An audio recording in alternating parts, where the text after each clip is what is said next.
continues to if he continues to coach the way he did, not only the Chargers want to make the playoffs, he won't be in the league that long. You cannot coach that way. You cannot coach that way. And let me get to the Rams for a second. If I may be, the Rams who told you for the last 2 years, talk about through Sean McVay who tell America and tell everybody, we are quarterback away. And the quarterback y'all traded Jared Goff to Detroit. And not only you traded to Jared Goff to Detroit, you bring in Matthew Stafford, who never won a playoff game, who have an over under 500 mark against winning team. For a quarterback in the National Football League, he has the worst winning percentage with team over 500 and above. And Matthew Stafford never won a playoff game. Okay? Despite the fact, yes, this year they won a playoff. Yes, they won the division. But guess what? They're in the same position. They're in the same position like they were back last year, because this was the same spot the Rams was in. Okay. The only difference is the Rams have a home game against the Cardinals, and if it wasn't for Seattle, they would have played the Cardinals. They would have played Cardinals on the road. So the Rams end up back in the same spot like they were last year, except it's reverse. And now they're in the Green Bay market, and if they win and they beat the Cardinals, they're going to Green Bay. And even though Green Bay, since old Vic went in there and get their first win, it hasn't been automatic for Green Bay. So let's keep that in mind, okay? Or better yet, since the Packers lost to the Giants in the NFC Championship game in 2007, it hasn't been automatic for Green Bay. So let's take that in consideration. But back to the Rams. But in the game against the 49ers, they have a 17-3 lead. And you mean to tell me you could have you was that confident of Matthew Stafford, and you did not put the ball in his hands? Y'all didn't let it. Y'all let Cam Akers run the football. Which is, first of all, the fact you let the 49ers come back and win in overtime and came back the way they did, that says a lot.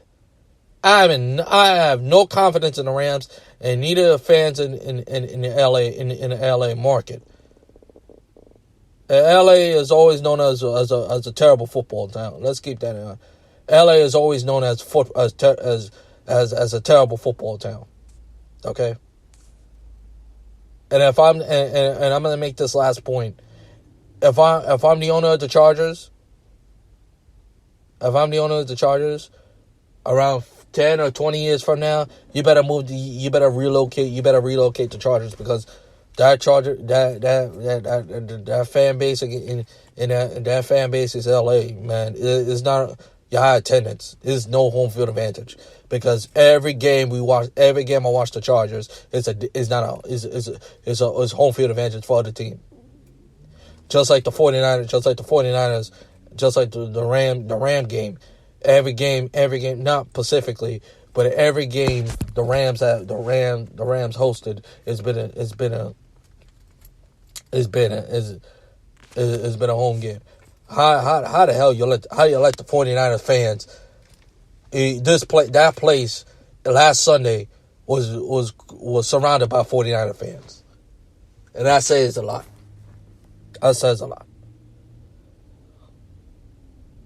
Now, to put a finishing bow tie in the 2018 and the 2021 NFL and the Week 18 NFL season.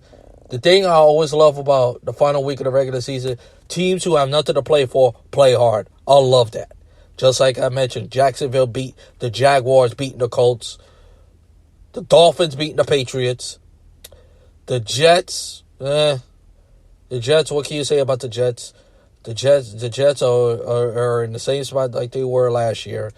The Giants fired Joe Judge, as is pretty much a shocker to me. But they have no choice at this point. The Giants need to go in a new direction. I don't know what's the answer for them, but the Giants has been a pathetic franchise for the past 2 years.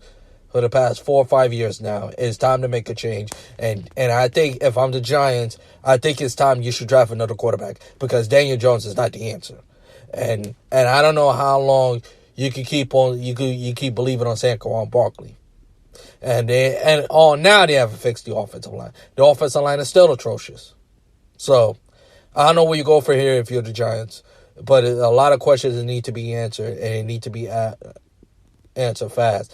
And it all starts with hiring the right general manager. And as for the Kansas City Chiefs, yes, the Kansas City Chiefs, and give kudos to the Chargers for getting home field advantage. And as far as Kansas City goes, that's what happens when you don't take care of business. And this is what happens when head-to-head matchup matters, folks. Because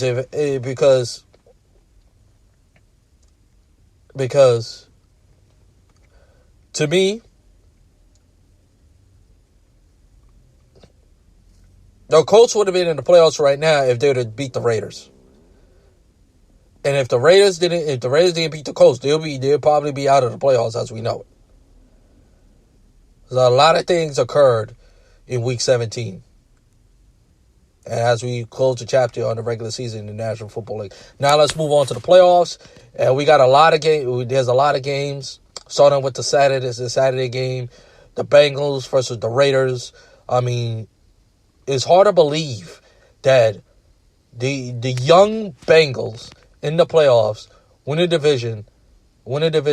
Now it's time to finally get a playoff game. They haven't won a playoff game since Boomer Esiason. We know that. And that's will be the theme for the Cincinnati Bengals. And hopefully they can finally get a win. As for the Raiders, they're playing. Yeah, I think the Raiders is playing with the chip on their shoulder. A lot of people are not going to give the Raiders a shot. So I expect the Raiders to hard-fought game. But part of me like the Raiders. I like the Raiders. But their defense is got to play a much better game. Buffalo and New England is going to be an even matchup. Buffalo beat New England in New England, and New England beat out Buffalo. So something got to give. I like the Patriots. Even though they did not win the division. I like the Patriots despite the loss. They got the best coach. They still got the best coach, Bill Belichick, and they'll find a way to figure it out. As for Buffalo, Josh Allen, it's time for him to step up. It really is, and because they won the division, I like part of me like New England. Because of Bill Belichick, and I think the Bill Belichick, we get the Patriots ready. Now, as for the 3 Sunday games, Let's start with the Monday night game. I think I like the Cardinals to beat the Rams. I didn't like what I see yesterday, and I have no faith in Matthew Stafford. I don't know why would you. Because way too many times I see Matthew Stafford in a big spot folded. And as we saw last week, throwing that interception against Odell Beckham Jr.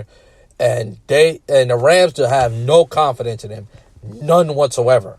So what do you expect me? They're going to be confident with I think the Rams defense is very overrated. I mean, And the Cardinals, I'm not impressed with the Cardinals either.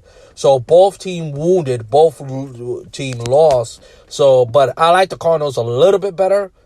I like the Cardinals. I like the Cardinals a little bit better than the Rams. So I'm gonna take the Cardinals. Now, as far as let's get to before we get to the Cowboys 49ers,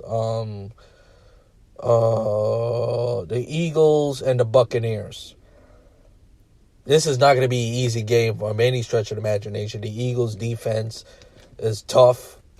They got guys that can get to the quarterback. They have guys that can, make some turnovers. Even though I'm not a big Eagles fan, I think Tom Brady's going to have a hard time. I think it's going to come down to the key to the offensive line for the Tampa Bay Buccaneers. If they protect Brady enough, I like Tampa in this game. I think Tampa is going to win.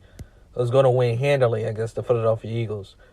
But also, I can see the Eagles winning in their building. Now,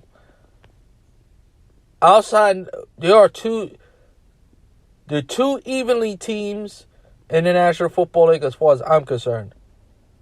That is the Cowboys and the 49ers, the Bills and the Patriots, as we just discussed.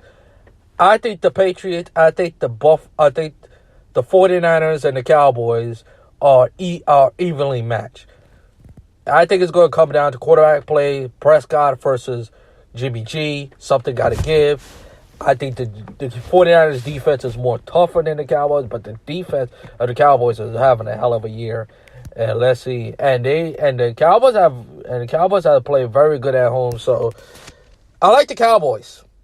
I think the Cowboys I think the game is going to be it's going to be like week 1 with the Cowboys and the Buccaneers, but I like the Cowboys in this game. I really do. I like the Cowboys, even though Jimmy Garoppolo, there's something about the 49ers when Jimmy Garoppolo is on the staff. They play the 49ers play a lot better. So don't surprise it's going to be a low scoring game or a tight game. I think it's more of going to be a tight game. I like the Cowboys. I think the Cowboys going to win this game. And finally, the Chiefs and the Steelers. The Steelers, if they didn't bite their nails long enough, because they think they was gonna miss the playoffs. Part of me like the Kansas City Chiefs, even though I don't like against the Broncos. I didn't like the way they played. I didn't like how they finished the season. But in Arrowhead, I think the Steelers is the team nobody wants to play, and but even though I'll take my chances with Kansas City because Kansas City has been playing well at home, has played well at home, so I like the Chiefs in this game. I really do. I'm gonna pick Kansas City over the Pittsburgh. So let me recap. I like the Raiders over the Bengals. I like the Patriots over the Bills. I like the Buccaneers over the Eagles. I like the Cowboys over the 49ers. I like the Chiefs over the Steelers. And finally, I'm picking the Cardinals over the Rams. And that is your super pick. That is my pick for super wild card weekend. And with that, that's going to do it for this edition of Andrew Perry Live. Thank you so much for listening. If you want to listen to this episode again, please go to Spreaker.com, type the keyword Andrew L. Perry. Once again, go to Spreaker.com, type the keyword Andrew Perry. And always listen to my show on my Apple Podcast. Check it out wherever you listen to your podcast. Until next time, this is Andrew Perry saying shalom, and I'll talk to you in the next Drew Mania Live. So long, everybody. Enjoy the rest of your weekend, everybody. Take care.